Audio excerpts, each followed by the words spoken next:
Hello, my friends. I know that in these very strange times, one of the things that some of you are a little bit anxious about is the idea of hosting a Passover Seder, maybe for the first time in your life. It might have been your custom to go to a relative or a friend or a communal Seder, and now, because of the circumstances we find ourselves in, you are convening a Passover Seder of your very own. Well, I want to give you a few very simple tips that should help.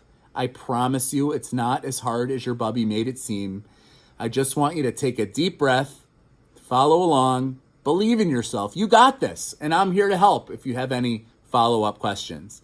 So let's jump in. Here's what you need for a Seder. Regardless of how small your Seder is, here are the things that you need for the ritual part of the meal. First, you need enough kosher for Passover wine or grape juice for everyone at your Seder to drink at least 4 cups. So whether you have a lot of people or a few people or one person, you need to make sure that you procure enough wine or grape juice that everyone at your table can drink at least 4 cups. Some people have a tradition of adding a 5th cup in recognition of the modern miracle of the state of Israel. But regardless, you just need to make sure that you have enough wine or grape juice ahead of time that everyone can drink at least 4 cups. Of course, the other very important ingredient to any Passover experience is matzah. Now, matzah has been available at our grocery stores since like Hanukkah. It can be any kind of matzah. By any kind, I mean any brand, but it should really just be the plain variety, not egg matzah, not seasoned or flavored matzah. For the purpose of the Seder itself, we want plain old matzah because we're using it to symbolize a bread of affliction, a bread of poverty. So just plain matzah for the Seder. You can eat other matzahs in other parts of Passover, but for the Seder, just plain matzah. You're also going to need a plate that you designate as your Seder plate. Now, some of us have official Seder plates as part of our Judaica collection, but even if you don't have an official Seder plate, any plate will do. We're just going to put it in the middle of the table and designate it as the Seder plate with a variety of ritual items on that plate. And here's how it works. On the Seder plate, you're going to need a hard-boiled egg. Now, some people have a custom of keeping the shell on and roasting the egg for a little while under the broiler in your oven. Some people just put the hard-boiled egg itself. But in either case, that egg represents the festival sacrifice used in the Holy Temple. Now, you might make a whole bunch of other hard-boiled eggs because there's an Ashkenazic custom to begin the actual meal by eating hard-boiled eggs and dipping them in salt water. But for the Seder plate, 1 hard-boiled egg placed right there on the Seder plate. The next thing that you'll need are some bitter herbs. Now, there are really kind of 2 places where bitter herbs are eaten. One for maror in the Seder, and the other to make that special Hillel sandwich with Carosa and maror. So the tradition is that for maror, we usually use something like romaine lettuce. And for the later eating of maror with the sandwich, it's customary to eat horseradish. So you can use horseradish from the jar as long as it's not too sweet, or you can use the root horseradish and cut it up into small pieces so that people can combine it with their charoset. Now, speaking of charoset, that's that paste that's made of fruits and nuts and is supposed to look like the mortar that our ancestors used to construct Pharaoh's edifices. Now, charoset, though there are many different recipes and many different traditions and ingredients, is really not all that hard to make yourself. Here's a simple recipe. Take 3 apples, peel them and dice them, 1 cup of walnuts. It's better if you roast them a little bit, toast them a little bit, but in any case, chop up those walnuts. 1 teaspoon of sugar, 1 teaspoon of cinnamon, 1 tablespoon of sweet Manischewitz wine, 1 teaspoon of honey. Put all of it into a food processor and pulse it up until it looks like a paste. How hard is that? And if you really chicken out, you can probably find some charoset at Shalom's or Moti's as well. The next thing that you're going to need is a shank bone. Now, all a shank bone is like a lamb shank, or it can be a chicken thigh or a chicken neck. And you should roast that a little bit and then put that on the Seder plate as well. That represents the Korban Pesach, the Passover lamb that was sacrificed and eaten on that Passover night and ever since in the Holy Temple, and then symbolically around our Passover Seders. The next thing you need is some karpas, which is usually fresh sprigs of green vegetable like parsley. Some people have a custom to use celery or boiled potato or radish. But in any case, a green vegetable or a fresh spring vegetable should be on the Seder plate as well. I'll let you in on a Raskin family custom, which is that we, at that particular point in the Seder, have prepared a platter of cut vegetables like peppers and mushrooms and other things that we pass around so that people can nosh a little bit and take off the hunger edge so that they can make it until the main course a little bit later. We also pass around little dressings that they can dip it in. Nothing wrong with that. It's a great way to keep people engaged and not as hungry. There are various ways to set up the Seder plate. I don't want you to worry too much about that, but I'll give you one setup. If you imagine your Seder plate, on the upper left is where the egg goes. On the upper right is where the shank bone goes. Right in the middle is where you put your lettuce, your romaine lettuce. Directly below the lettuce is where you put a glob of horseradish.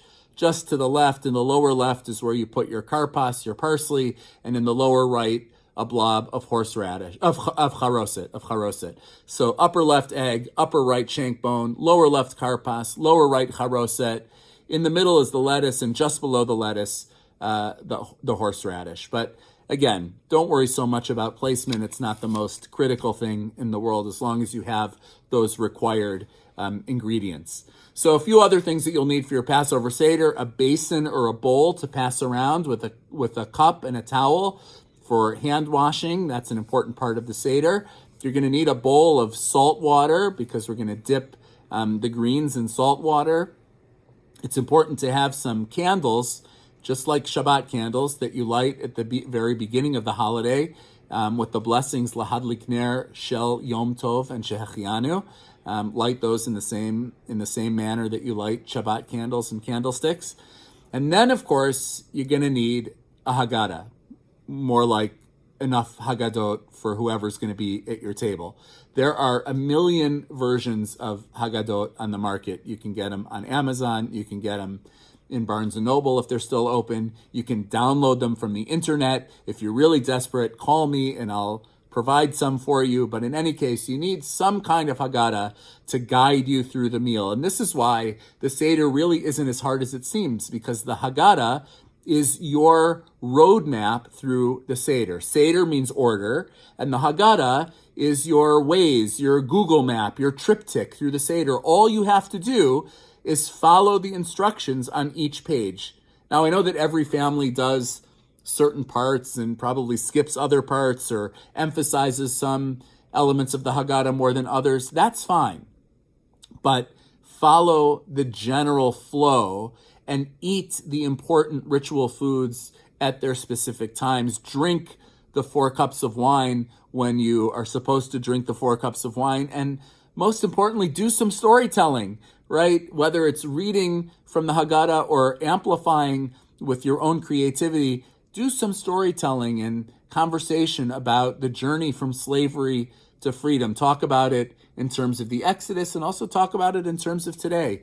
And think about what are the forces in our world that enslave us, what are the forces in the world that liberate us, and how can we yearn for more freedom, more liberty, more sense of throwing off the shackles of slavery wherever they exist in our lives and in the world. Feel free to get creative. And in this time when kids are at home and people are at home, employ them, deputize them, engage them, have them use some of this downtime to prepare and create cute little skits and explanations for different parts of the Seder. It's more fun and more interesting when different people get involved in creating the Seder experience.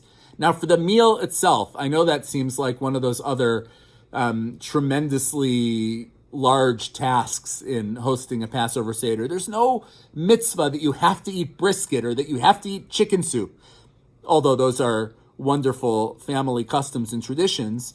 The idea is that the Passover meal should be special, kind of like how our Shabbat meal should be special, not the same old foods that we eat during the rest of the week.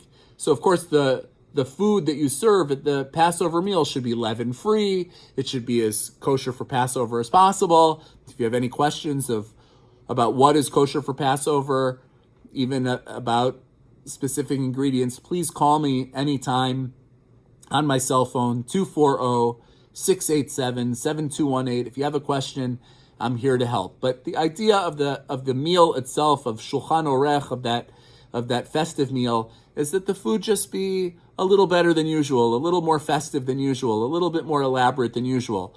But what the specific items are on the menu is really up to you. You should set the table like you would for a special meal, a festive meal, or a Shabbat meal, a nice tablecloth, Passover dishes if you have them, Seder plate in the middle of the table, along with the sheets of matzah. You should have 3 sheets of matzah in the middle of the table. If you usually go somewhere else for Passover Seders, or you don't have your own Passover dishes, it's totally acceptable to use disposable plates. That's better than using non-kosher for Passover plates. So if it's between those two choices, totally use disposable plates and don't even worry about it. So it's customary also to place an additional cup on the table that's known as Kos Eliyahu, the cup of Elijah, which is referenced at the end of the Seder. Elijah is the biblical figure who is known as the harbinger of hope and encouragement, of a better future. I can't think of a more relevant message to share at our Passover Seders this year than the idea of redemption, of the idea that things are going to get better, that we have better times to look forward to. So whatever you skip or don't skip that part about Eliyahu Hanavi and talking about and imagining and dreaming of a time when we'll all be together in the same place, when we'll be reunited with friends and family, when we'll be back in our synagogue, when we'll be back with our community, and when things will be better and this current plague, this modern plague, will be eradicated. So now you have really everything you need for a festive, wonderful, delicious Passover Seder. You see, it's not as hard as you thought it was, right? And again, if you have any questions, any concerns, if you need anything, please call me, 240-687-7218. Send me an email, rabbiraskin@harshalom.org. And from my family to yours, I wish you a happy, kosher, festive, uplifting, joyful Passover with whomever you are sharing it. And by the way, the halacha is that even if you're alone, to read the story of the Exodus from Egypt is important, and it's important for all of us, whether with groups or as individuals, to imagine that things really will get better. Thanks so much for tuning in. We'll speak to you more tomorrow about other Passover themes as we prepare for this holiday together.